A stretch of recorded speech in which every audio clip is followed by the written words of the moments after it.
Pedro Acosta, of course, crashed out. He'll want redemption after bouncing back from the gravel yesterday. It is going to be sweaty, steamy, and hopefully spectacular here in Mandalika. Neil Hodgson, predict the future, my psychic pal. There's going to be a lot of sweating. That's just in the commentary box. Have you seen the state of me? Yeah. It looks like someone's poured water over me. My glasses have steamed up Have now. you been swimming? Genuinely. Honestly, standing on the grid, my feet were burning. It's 60 degrees track temperature. Imagine what that feels like. It's bouncing up in your face. It's hotter than what's coming down from the sun. It's horrible, is the word. 3 different winners over the last 3 years. There were crashes from the lead in those races too. Bear that in mind when you might see someone out front and you're thinking the race is run. It wasn't. A couple of years ago, if you remember, for Jorge Martin in particular. Neil, all the tyres are being used. Like all 3 fronts they have available this weekend, 2 rears, heat treatment on those rear tyres. They're all across the board being used. Fabio Quartararo, one of them, who's gone with the soft rear tyre, as have a couple of others. That worries me. Yeah, well, we've read this book before, haven't we? We've seen people go out there, be brave with a soft tyre at this track, and it's not worked. So I can't remember the last time we commentated on a Grand Prix where every tyre was being used. It's 2 years ago here. Oh, there you go. It is rare. What I like about that is, why do you know everything? Anyway, what I like about that is, some people have got it right, and some people have got it wrong. It's just, that has to be the case, because normally, let's probably say 7 times out of 10, everybody roughly goes for the same tyres. So the last has come from Michelin, 3 on the rear soft tyre, the Yamahas of Rins, Quartararo and Oliveira. Okay, so, and on the front hard for Quartararo, the only one on that, 3 on the medium, Bastianini, Binder and Acosta on the KTMs, as Paul Trevathan told us. That's just the way that bike works. Here we go then, the heat brutal, the track is baking, a record crowd for this race here on Lombok. Everyone on tenterhooks, there's 27 laps of unknown await us here in Indonesia. From the steamy shores of Lombok, the lights go out and another sluggish start from Marco Bezzecchi from pole position, and he's going to be swallowed up again. Luca Marini on the inside on the Honda. Well, he comes through to second, but it's Pedro Acosta, is it, who takes the lead. Bezzecchi goes wide, puts himself at risk there. Acosta leading then. Aldeguer's got a good start. Fernandez on the inside as well. But again, Bezzecchi is behind Marquez. Marquez, very, very good start. Aggressive into turn 1. I think he's just got up the inside. Oh no, he did not. Is that Ralph Fernandez just got Mark back? But where is he now? Where's 6th? Yeah, 6th. Marco Bezzecchi. 7th. But again, and he's taken a massive crash in turn 7. Huge. It's Marquez's nemesis corner, and Bezzecchi just rode through the rear of Marquez's bike. The 2 favourites for the race have crashed out of it here in Indonesia. What a bad move that was. It's one line through there. You cannot overtake. He was not alongside. No. There was I've never seen anyone even try a pass there. It was a strange decision from the cool customer, Marco Bezzecchi. He obviously maybe panicking the fact he was back in 7th place, but I just wonder whether he's been so fast in that sector. Just didn't realise how much quicker than Marquez he's going to be through there. Do you know, I think that's probably it. He probably didn't even intend to put himself in that position, but that is where he's made all the ground around this track. Sector 2, that Aprilia turns, and, well, it turned too well, and it was trying to turn under Marc Marquez. We're going to get a new winner here. We're going to get a new winner in this race. Mark, obviously, that will have worse hurt. for wear. Here we go again. And look, it's just where the Aprilia's been driving those fast corners and gets it completely wrong. Completely wrong. But look at Bez himself is going to go down so heavy in there. Yeah. It could have been worse for Marquez. You're not even expecting someone to... Yeah. Do you know what? You're so right, Gav, what you've said. Bezzecchi's ended up there, not on purpose. It's because he's so fast through there. All of a sudden, it's like, why is everybody going so slow? And then he's done that horrible target fixation where you try and stand the bike up, and he goes straight to Marc Marquez. I think he goes straight to him. I think Marquez is injured. I think he is. That's collarbone. Oh no. Well, it's either a collarbone or a shoulder. Mark's had operations on his shoulders. What, how many times? 3 times? Yeah. Well, that's a tough one from Alex Marquez on track. Wow, this race already. We've got Costa leading, Marini second, Aldeguer third, Rins fourth, Ralph Fernandez 5. None of them have won a race this year, nor has Fabio Quartararo in 6th place. Alex Marquez is in 7th, the only race winner inside the top 10. I mean, what What an opportunity. We told you, didn't we, about the strange things that happen at this race. Marc Marquez is not going to finish for his fourth go, basically, at coming here. Yeah, strange things. Oh, and another one. Joan Mir this time. By It's- himself, they look like behind Alex Marquez. It's an attritional race, but you've got to make it through the first couple of laps, first of all. It's an attritional race, you're right. Pecco Bagnaia is at the back, by the way. I'll just point that out. Already in this early stage is last. Yeah, behind Dead last. behind Chantra.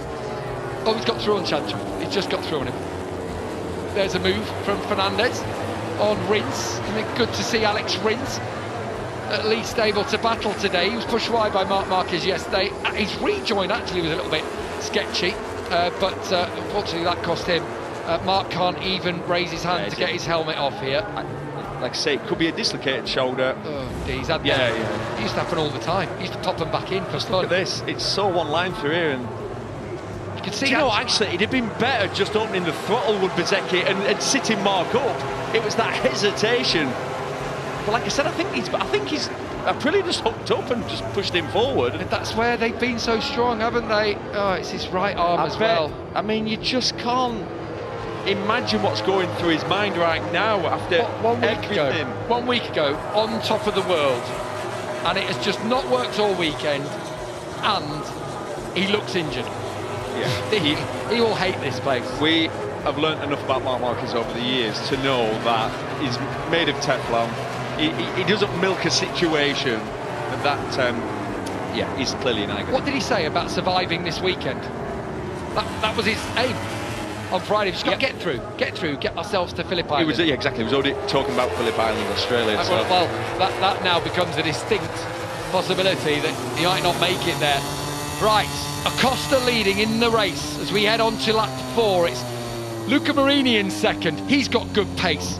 Firmin Aldeguer will have excellent pace at the end of the race as Alex Rins runs a little bit wide at turn 1 in 5th behind Raul Fernandez. Remember, he's got the soft rear tyre in his bike, got Fabio Quartararo now behind him. Just to sort of sum up how strange this track is, fastest lap of the race, Miguel Oliveira down in 11th. Race winner here in 2022. In that wet race. Slightly different conditions. Slightly different, in that flooded race, if you remember that one. But it just sums up how this track can, if it works for you, it works for you. It's a really narrow racing line. If you get off it, you're going to crash. It's hard to overtake. And that's before we start talking about how hot it is, concentration levels, dehydration.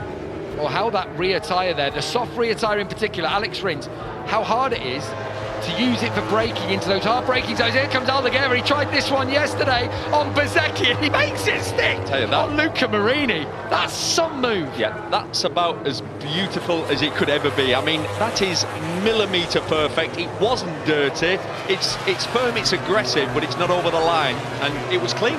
Firm from Firmin up to second place now. And it's Murcia 1 and 2. Acosta from Aldeguer as Bez, his double not coming out of this weekend, I'm sorry to say. I tell you what I will add as well, we know Marco Bezzecchi pretty well. We've been watching him for a lot of years. He's not a dirty rider. He's not a brain out sort of rider. He's not wild. No, he's actually been levelled against him, hasn't it? In Moto 2, for example, he perhaps wasn't aggressive enough on Exactly. occasion. Yeah. So I think you're right when you say, if you watch the line from the heli, he's at the same pace as Raul Fernandez. And Marquez isn't wide or anything, he's just not as quick in the hookup. The problem they've been having this weekend. And actually, with that medium rear tyre in, we know that Mark likes to take a couple of laps. He's been taking a couple of laps to get at that temperature. Right. You're pretty activating it quickly. I think it was just one of those things. Yeah, absolutely. He'll get a penalty though. Yeah.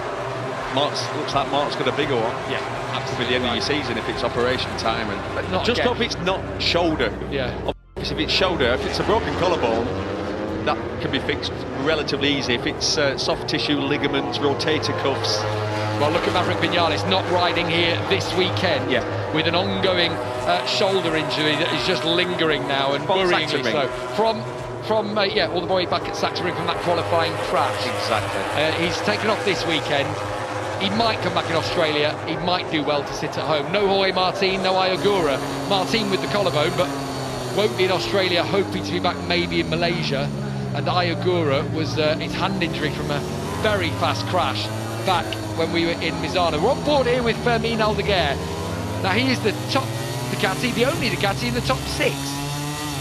And he's just set the fastest lap. behind his fellow Mercian, Pedro Acosta. Proper rivals, these two.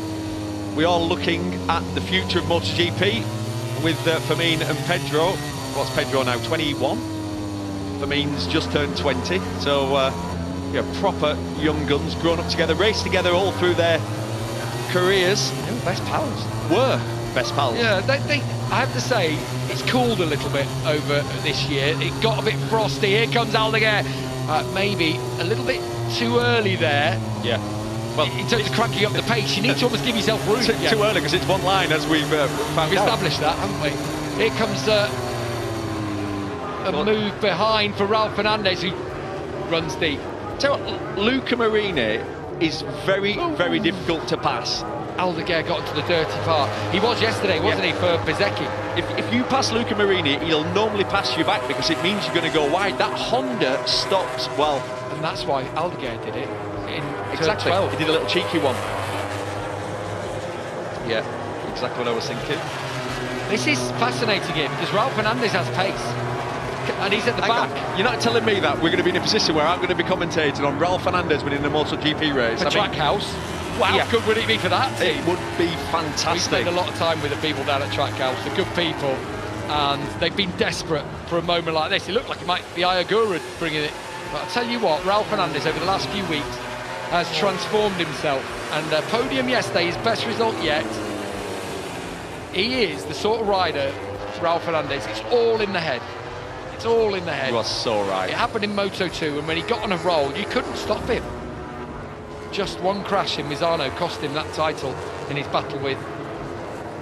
Oh, that's where you see him. He knows early that he's got it wrong. And so Mark's okay there. It must be when he barrel rolls. And it is going to be... Watch his arm go down there. It's hard to I think watch. a dislocation, maybe. Oh, yeah, that's dislocation. That's the usual... Yeah, that's the... Yeah, he's trying to get it back in. Do you know what? I know this... I don't... Oh, has he got it back in? Oh, top left was something. It's Aldeguer. Aldeguer going through at turn 10. While we're watching that crash again, I was just had my eye in the corner on Firmin Aldeguer, and at turn 10, the rookie has taken over at the top. We talked about, for example, last year when Pedro Acosta was challenging to be a rookie winning a race. Rookies winning Grand Prix in their rookie year. You're talking about your Marc Marquez, you're talking about Dani Pedrosa, Valentino Rossi. That's the kind of rider that takes wins in their first season of Premier Class racing, and this is the move, Neil. Yeah, it's a classic move down to turn 10, levels Pedro on the brakes, doesn't run too deep. Pedro's already now waiting for the cutback, but Firmin gets that bike stop, gets the Ducati stopped, and but he's not, Pedro's going to just squeeze the brake off here, and he's going to push Aldeguer wide here. Oh no, he's going to do, that beautiful. Was classic. Just let Pedro come through. Let him through. Come through, because I know you're going to be a bit wide. I'm going to set the exit up, which he did perfectly. You're nervous, aren't you? Because you're almost on the dirty part of the racetrack as well there. Aldeguer with the soft front tyre in his bike, Acosta with the medium. Remember, tyre pressures were an issue yesterday for Luca Marini and Honda. Just remember that. Through there. Firmin Aldeguer, just brute force and power, because he's a big lad using those long levers, muscled it through that change of direction and pulled about 5 bike lengths. What we normally see with the KTM is it drops off a little bit. It just lacks, it loses, I should say, rear grip throughout the race. We're still relatively early on. We're on lap 8. I've got a feeling Bagnaya's having the shakes again. He's got to the back of the field once more. 1:32.5 last lap. 1.6 seconds slower than Firmin Aldeguer. And 2.5 seconds off the back of the field. The man who did not put a foot wrong last weekend, pole position, 2 wins, is back. It looked perfect, but it's a head scratcher. Davide Tardozzi can't wait to turn that page. As it stands, the Ducati factory team won't score a point here, and bearing in mind that they won the team's championship yesterday under pressure from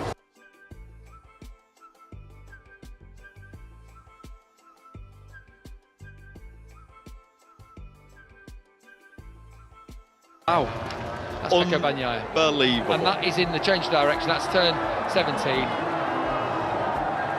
Well, we said he's basically saying, I've told you, this is whatever. I'm going to crash. Whatever it is, it doesn't feel right. I can't ride like I want to. And took the front, I guess. I mean, just almost laid down in the corner. It's like just literally both tyres gave way. That looked strange, and that reaction sort of warrants a crash like that. Going, what just happened? I've just got no feeling for these tyres. The heat treatment not working. You'd be relieved to know there won't be any heat treatment at Phillip Island. There will be a asymmetric tyre though there, that's for sure, around Phillip Island. Shall we send Rachel down to the Ducati garage just for an update? What has she done to you? Rachel, if you could just pop down. I'm sure Davide will be up for a chat. Oh yeah, definitely. No, both riders with 0 points out of today. In fact, out of the whole weekend, getting 4 points. Tell you what, for me, Aldeguer, last lap he set the fastest lap of the race. He's just about to go over the line. He's at another 1 minute 30. It's a 1 minute 30.4. I mean, that's a new race lap record. Yeah. And one thing we know from Aldeguer, we've seen it this year. We saw it in races he came forward, like in Austria, for example. Good in the latter stages. Yesterday he was gutted, but he spoke so well after Bezzecchi pinched his pocket on the last lap. For a young kid, 20 years of age, I thought it was excellent, and this could be some huge reward for his perseverance this weekend. Alex Marquez has got through now on Quartararo as he starts to come forward, as maybe Quartararo's rear tyre starting to feel it. Luca Marini's getting a feel for this race as well. It makes you wonder for Aldeguer, who's really checking out at the front. He's got such a way better pace. Here we go. Marini's going to do the old.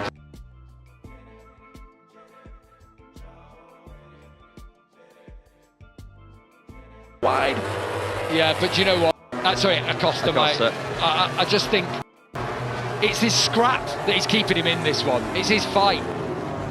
Pedro, isn't it? Yeah, Pedro. The pace is so much quicker for Marini and for Fernandez here. It's roadblock stuff now. Pedro's like they'll have lost a second on this lap. Get ready. What was it Mark Marquez said about Pedro? Wow.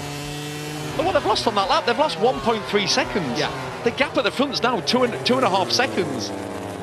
This is Aldeguer's to lose from this stage. Marini just needs to work it out on Acosta. We've seen it so many times, but Acosta, as we have heard, between Acosta and Mir, wasn't it? It was Mark Marquez says they are the two hardest people on this grid to pass. Yeah. So Marini needs to work it out again. It needs to possibly be the same corner and then try and block off as much as he can. We could be in a situation where we get Aldeguer winning, Marini and Fernandez, who've never had a podium before, with their respective teams, on the podium with him. Again, look at Marini now, turning underneath Acosta. Yeah, that Honda's turning better, it's stopping better. Not this time through turn 12 for Luca Marini. Is he going to pick Pedro's pocket down towards 13, or is Raul Fernandez going to have a think about it? There's one thing about Fernandez we know, he is a scrapper. Yeah, hard charger, and he's used to these battles. But normally, rather than it being a battle for the podium, he's battling for 10th. But it's just as hard, just as aggressive. Hey, 2 weeks on the bounce, Honda in the podium fight. Still Alex Rins holding in there in 5th place. It's a remarkable race that we're seeing here. Well worth getting up for on a Sunday morning. If you're back in the UK, of course. We're just about 20 past 3 here at local time.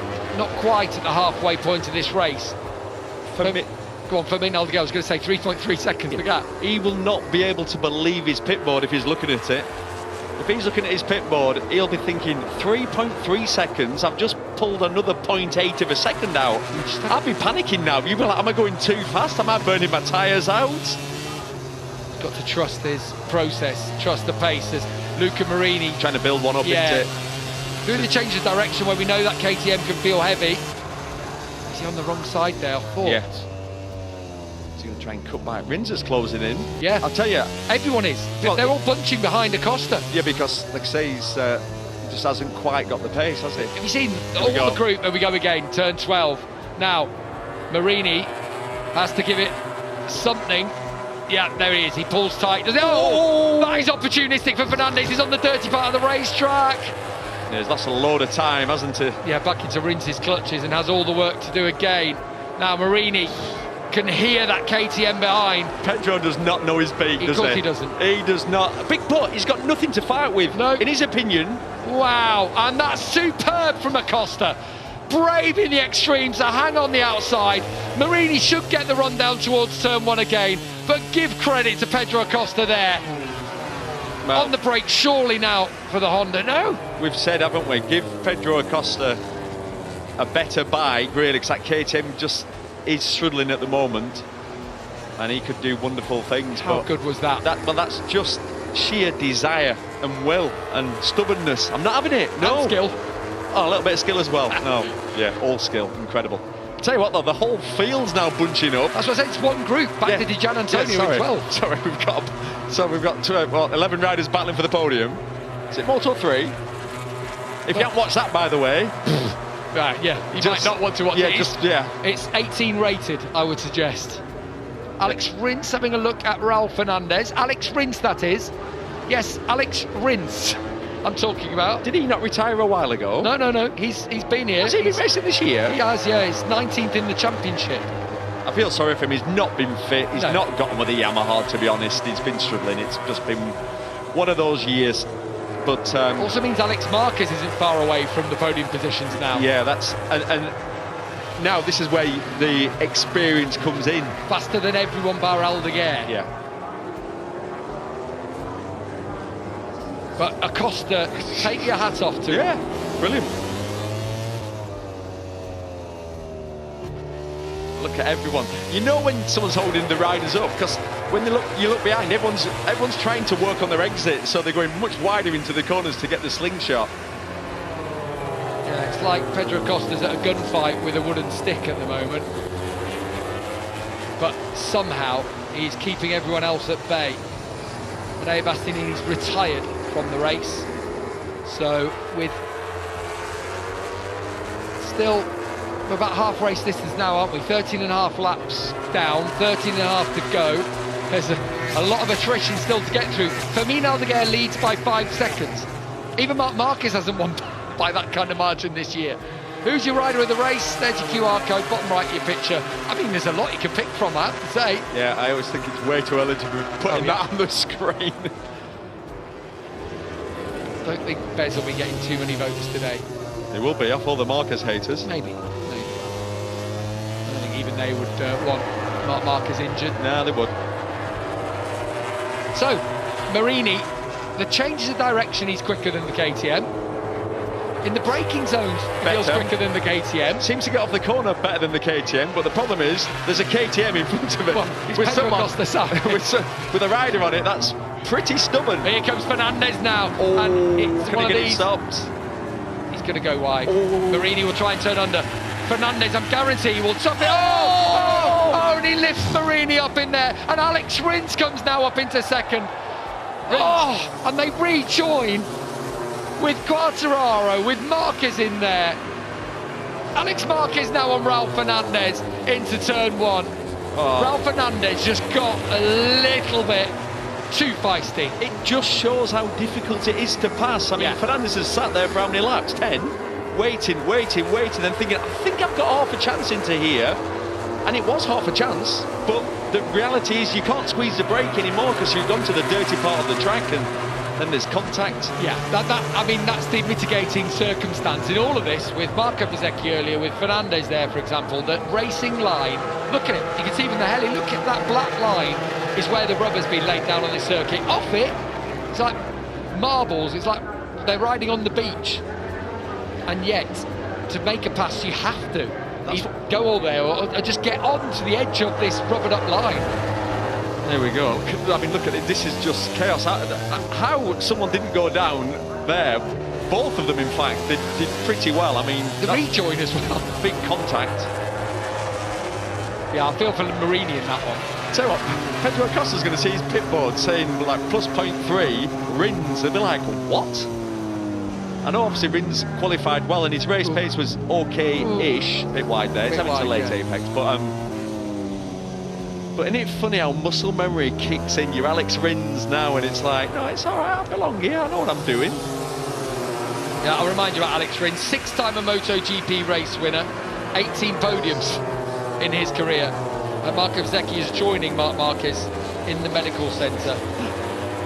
And someone who we've not talked about much this year is Jack Miller's smelling a podium. It's closed in. Now, on the back of Marini, I just saw him in the back of Shotland looking ever so lively. Yeah, there he is, in 9th place. Oliveira behind him. Morbidelli and Digi showing it's not easy for the Ducatis at all in 11th and 12th. And then Zarco 13th. Somkiat Chantra will be scoring 2 points for 14th. That'll be his best return so far, as Alex Rins now gets all over the rear of Acosta. Can he find a way through where Luca Marini was unable? If he doesn't, Alex Marquez is going to come past. Grassini could be in line for a 1-2 here. On board with Alex Marquez. Oh, look at the drive from the Ducati. And what that drive does is it allows you to pick the pocket. It allows you, because you've almost made the pass. You've only got to brake 1 bike length later and you're through. Aborted the mission, didn't he, there? But I think he's been patient as Alex Marquez. He's let the race come to him. He's working his way forward. As obviously, clearly, he's in 4th. There's parts of this track where he'll be able to use, let's say, the strength of the Ducati. I like Alex Rins' line through there. All these 3 on different tyre combinations, but the line is a bit wide. Never actually, he comes back to the late apex, but it's just in a place where it means you can't get through, whether you go for it at turn 15, whether you go for it at 16, or you then can't get underneath to try and have a go at 17. Tell you what, it's going to be a long race for this man. There's still 11 laps to go. He's calm just down there. 20 years old. Do you know what? He's obviously raced in these hot, tricky conditions. He rode in Thailand at the start of the year. He's obviously raced Moto 2. But to race a MotoGP bike in these hot conditions on a physical track like this, all the fast changes of direction, he was okay in the sprint race. He says he likes riding in the heat. Well, you're going to find out now if he does, because Miller and Oliveira swapping places. Oliveira through, but Miller back in front of him. Yeah, in these conditions, it's just that if you've not got your hydration right, it affects your concentration. That's what I'm trying to say, and it's exhausting. Rins just dropped back again. He was right on the rear of Costa a moment ago, as Brad Binder also tried to make his presence felt in this race. Hey, look, cameraman, all right. Told you, if you haven't got your hydration right. True. And do you know what? You'd rather be in a battle in this point in the race, because whilst you're in a battle, it's taking all your concentration. You're focusing on obviously what you're doing in and around that battle. When you're out on the front on your own, there is time that you can let thoughts wander into your mind. You've got a 6.5 second lead. You start to think, maybe I am going to win my first ever race.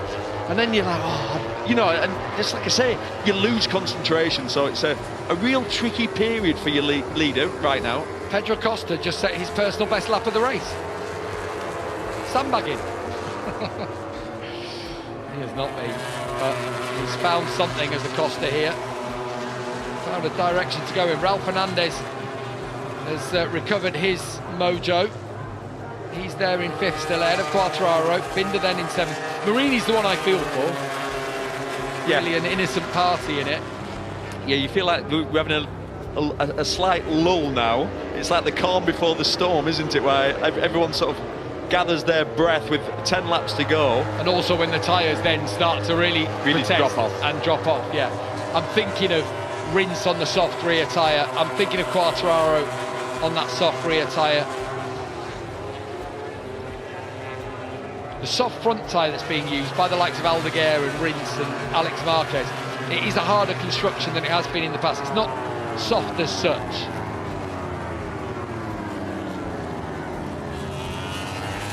Yeah, and a big race for Alex Marquez if he can finish second in this race to gain 20 points over Pecco Bagnaia, who's obviously scoring nothing, pretty much has one hand and 3 fingers on second in the world, I'd say. Well, he picked up 6 on him yesterday, Yeah. as well, which was not necessarily unexpected, but very welcome. So, a reminder, if you've just joined us, first lap of the race, Marco Bezzecchi rode through the back of Marc Marquez. Down they both went. Huge crashes for the pair of them. Pecco Bagnaia crashed out of last place in this race. Joan Mir, he also went down early on. We've had a retirement for Enea Bastianini, and while all that's been going on, Fermin Aldeguer had a little tussle early on, got through on Acosta, and he has stretched out his lead. He's been riding quicker than anybody else, and he has a 7-second lead in the race. Yeah, apart from that, it's been quite boring. And nothing's happened, really.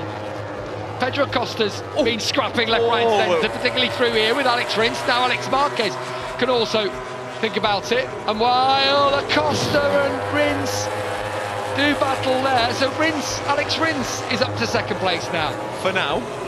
For now, yeah. It feels like a for now because we're coming into the Pedro corner. Yeah. No, not this time. That late apex again from Rins, there's just no way through. I really like his line through there. Rins second, Acosta third, Alex Marquez in fourth. See, look how the K10 gets off the corner though. So he's levelled him in the braking zone. He doesn't have to outbrake him. Oh, Rins! He's going to run wide, is he? He is a little bit, but I think he did go wide, but not wide enough. Is he your rider of the race? Or is it the leader who's 7.7 seconds clear now? It's Pedro Acosta, the way he's held everybody off. Luca Marini was lucky to be in second at one moment until Raul Fernandez took them both wide. QR code, bottom right of your screen. That's going to be an interesting one to find out what you fans think by the end of this race. Still 7.5 to go. A Rins through there, pulled a bit on Pedro.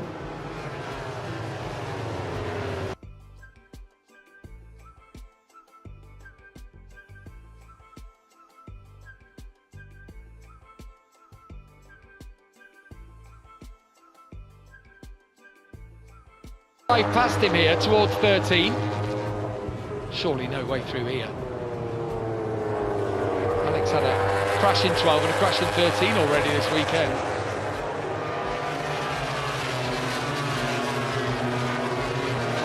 Through 15. Costa's been strong there all weekend. The different lines. I was going to say, I thought Rins was late on the brakes. Missed the apex by about a metre. He's been doing that most laps though. Yeah, well, and then it makes him hard to pass because obviously you can't get anywhere near in the braking zone. Here we go. Ducati versus KTM versus Yamaha. 3 abreast. Ooh, Alex Marquez had to bail out, didn't he? You're going to turn underneath Acosta here, down towards 2. It's a fiddly section, pretty much one line. Say that about a fair bit of this track with a narrow racing line. Here we go, on board with Alex Marquez. Now you wind up the wick. So fast through here. And if you weren't with us on the opening lap, that is where Marco Bezzecchi and Marc Marquez made contact. What was that when they came through there? 110, 120 miles per hour? Yep, about that.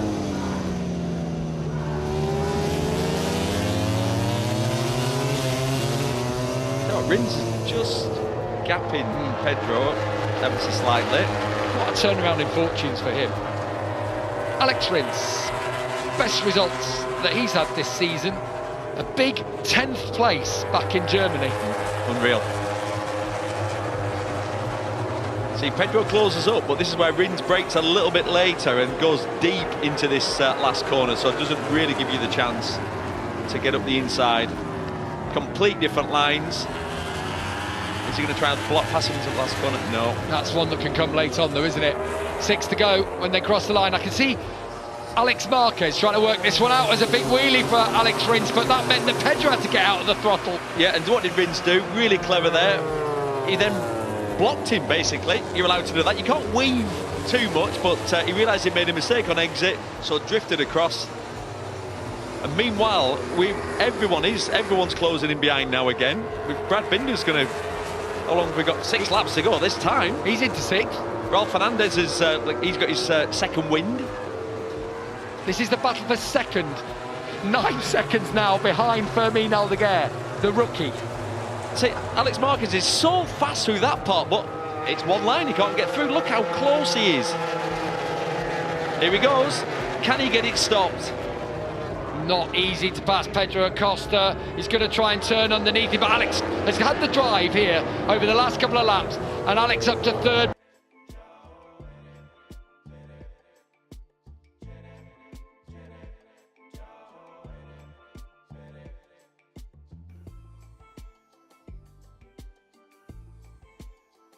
Have a go back here while Alex tries to get away from him. This is where Pedro's been strong, letting it light up through turn 15. Got to be wise to any Acosta attack. Oh, that is so tight. Millimetres between the rear wheel of Alex Marquez and the front wheel of Pedro Acosta. And finally, after that move about at turn 11, I think we can finally say that Alex is through. And then, how many times have we seen that throughout the year? Ducati versus Yamaha. Usually it's Marc versus Fabio Quartararo.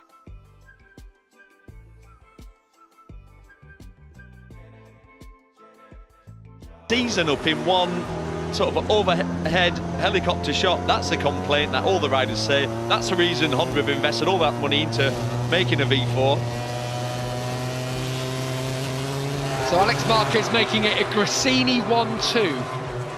At a race that's really important. They've got a big Indonesian sponsor across the chest. They've got an Indonesian sponsor on the shoulder. They've got one on the arm. They've been doing bits in Jakarta all week, both Alex and Fermin. And as it stands, the Gresini team are on for a 1-2 here with 4.5 laps remaining in this race at Mandalika. Still Alex Rins trying to hold on in front of Pedro Acosta now. Binder's closing fast. Yeah. And this is if ever there's Binder time, 5 laps to go. Here comes Costa again at turn 13. Surely he runs wide. No, I think Rins is starting to struggle. I think Rins at this stage of the race, could be the soft rear, the soft spinning rear, up. Yeah. Also, yeah, he's wide there. Fitness-wise, you know, we know he hasn't been perfect. Here comes Binder. Oh, Brad Binder. Oh, Raul Fernandez is so aggressive in there. Binder was opportunistic. Briefly got up to 4th place. I mean, Fernandez was aggressive there. It was similar to his brother in a way in Moto 3, where it was nearly over the limit. And Brad Binder not taking it lying down. He comes back at Raul Fernandez. Raul has to relinquish down towards turn 2, and Brad Binder from 15th on the grid is now up into 4th place. And from looking like a weekend where KTM would just forget it and turn the page, could be on for their best double result of the season. What a wacky race we've got here.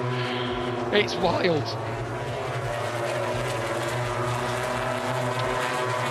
There's Luca Marini, who probably feels aggrieved that he isn't battling for the podium as things stand.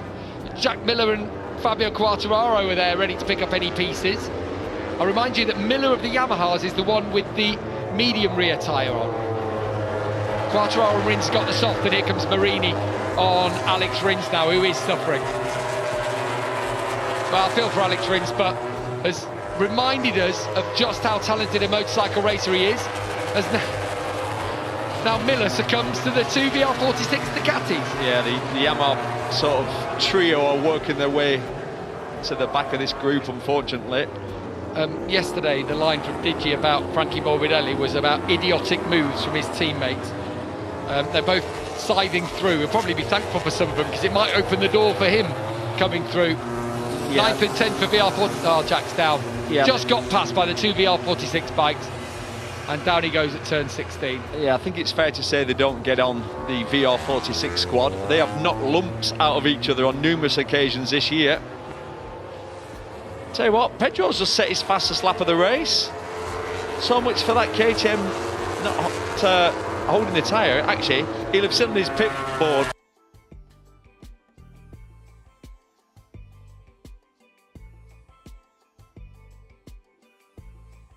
The racetrack, but Pedro's strong down here. Pedro will not hesitate, and Acosta goes through on Alex Marquez and back into 2nd place. Some ride from Acosta. Yeah, superb. Early on it didn't look like he had the pace and it was more of a blocker, but Was that the way they've got the setting on that bike? Fracture on Mark's right shoulder. Don't tell me that. Oh, dear me. Well, speaking as a man who's had a fractured left shoulder in a few places, that could be the end of the season.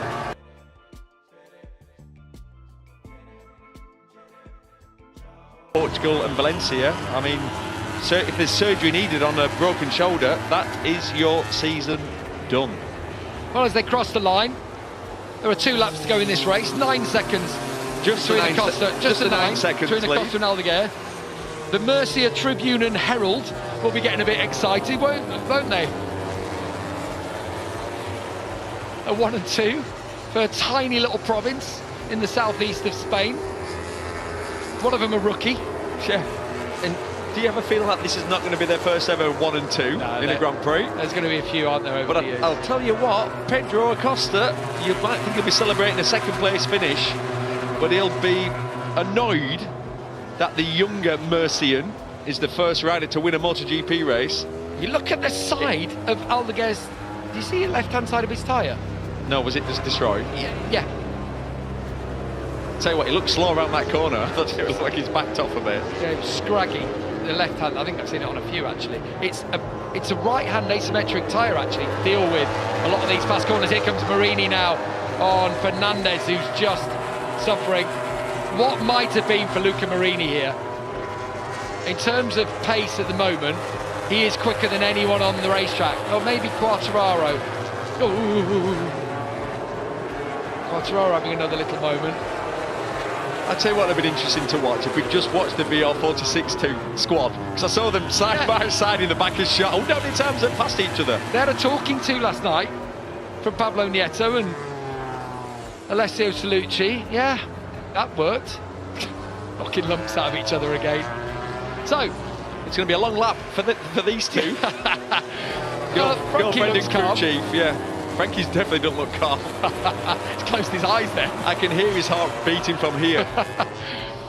Oh, what a ride this is from the youngster, 20 years of age, and could be about to be a rookie winner in MotoGP. Hey, there were experts, or as I say, some journalists in this paddock saying he's not ready for MotoGP. It's too early, too much too soon.